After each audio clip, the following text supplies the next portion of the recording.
Here's Blues number 4, also from 1926.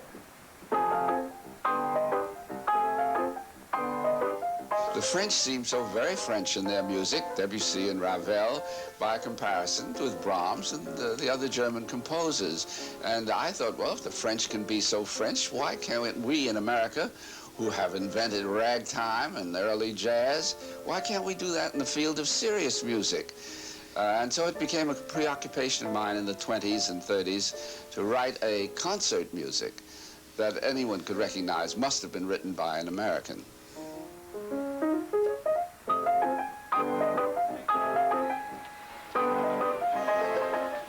Copland and the 20th century began life in the same year. They have been bound in spirit ever since. He is the greatest living American composer, a happy man on his happy birthday. It's glorious. Have to be quite that big? I think so. Aaron Copland has marshaled the American idiom and sent it forth as the great music of his time and his country. He has been attuned to everything that's new and has enhanced and dignified every form of communication.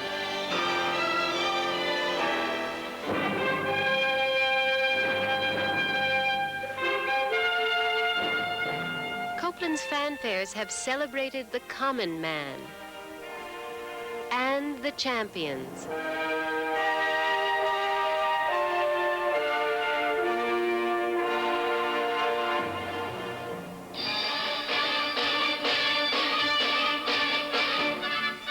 His musical visions of our rodeos and our other idiosyncrasies have defined the American experience.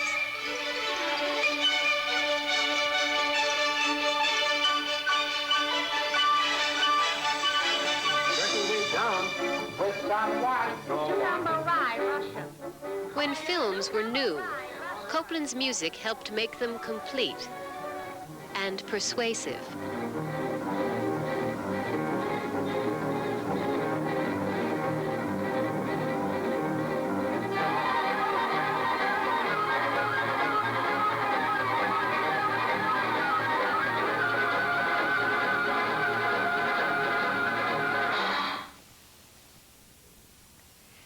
Copland turned 85 last Thursday. It was the climax of a long season of celebration.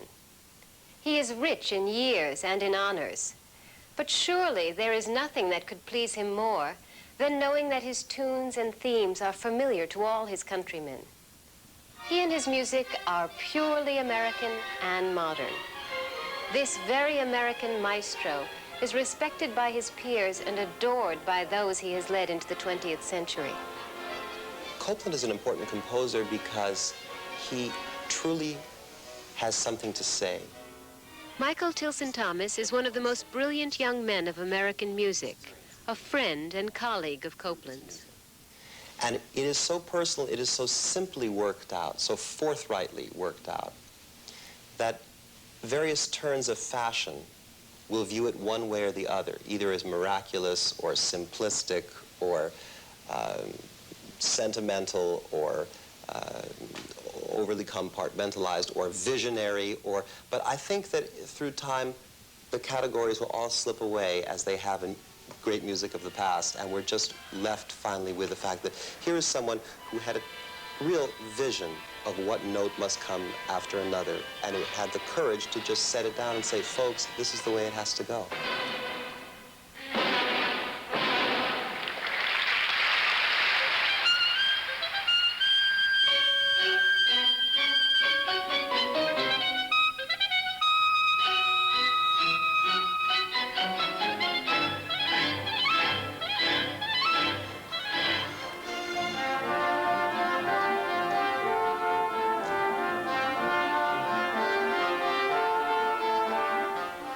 Copland is well known for his use of folk melodies in his compositions. This probably has been overstated and overlooks the real quality of his composing. He has found inspiration in his times and in this country and its heritage.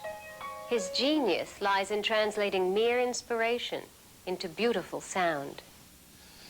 There's a sort of instinctive thing that goes on when you play at the piano or just read a folk tune. Can look at a folk tune and say, gee, that's a nice tune, but I could never make use of it. And then on the other hand, you'll find 4 notes and you'll think, oh, I could do something with that. I don't know, I've never been able to figure out what that's based on.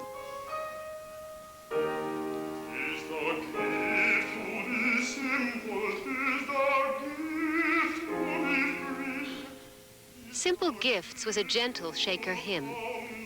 Transformed into Appalachian Spring, it probably has become eternal.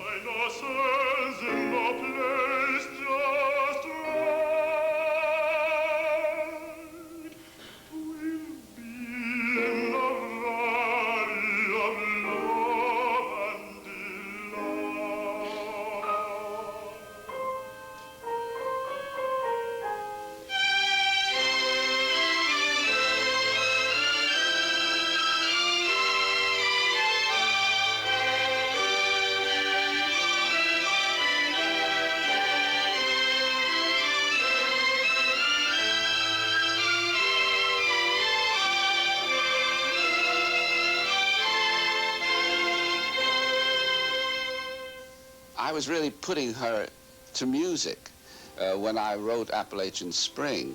I'm very amused because very often people have said to me, when I hear that score of yours, I can just see the Appalachians and feel spring. The fact is, when I wrote it, I had no idea what she was going to call it. I was thinking about Martha Graham and putting her style of dancing to music, you see. But now myself, when I hear the work, I sort of see the Appalachians.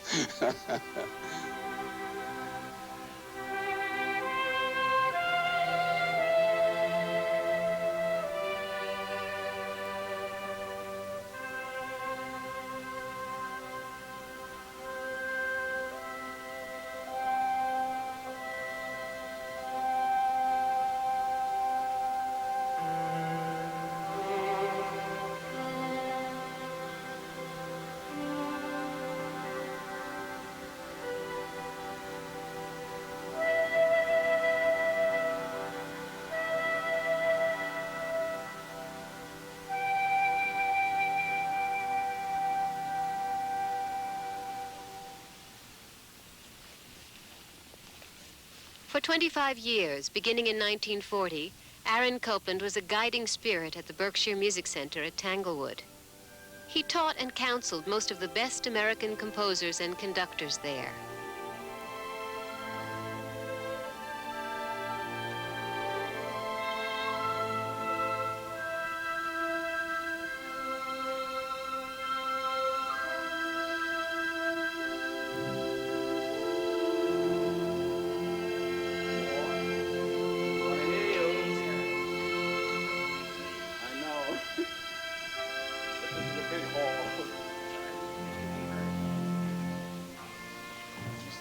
He still spends part of every summer at Tanglewood.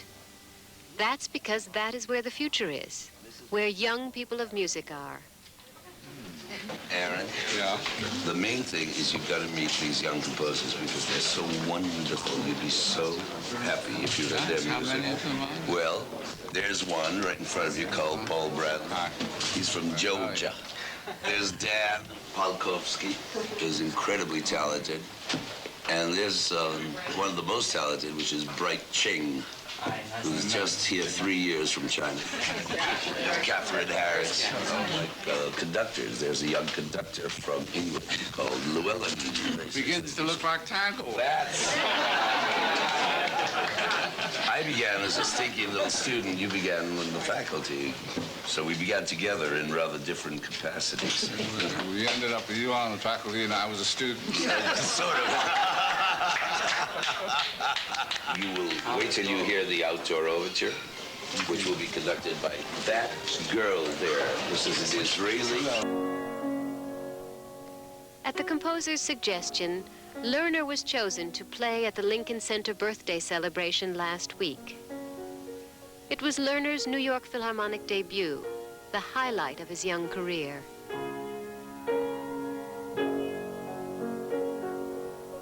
I think a man wants to become a creative artist because he feels that in using his life toward that end, he's going to get down in some tangible form which will last the basic essence of himself, the most important feelings he has, the most important thoughts, that life being so temporary and all, it feels marvelous to get something down on paper that makes you feel that you will live after your own time.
It was a very good year, Aaron Copland's 85th.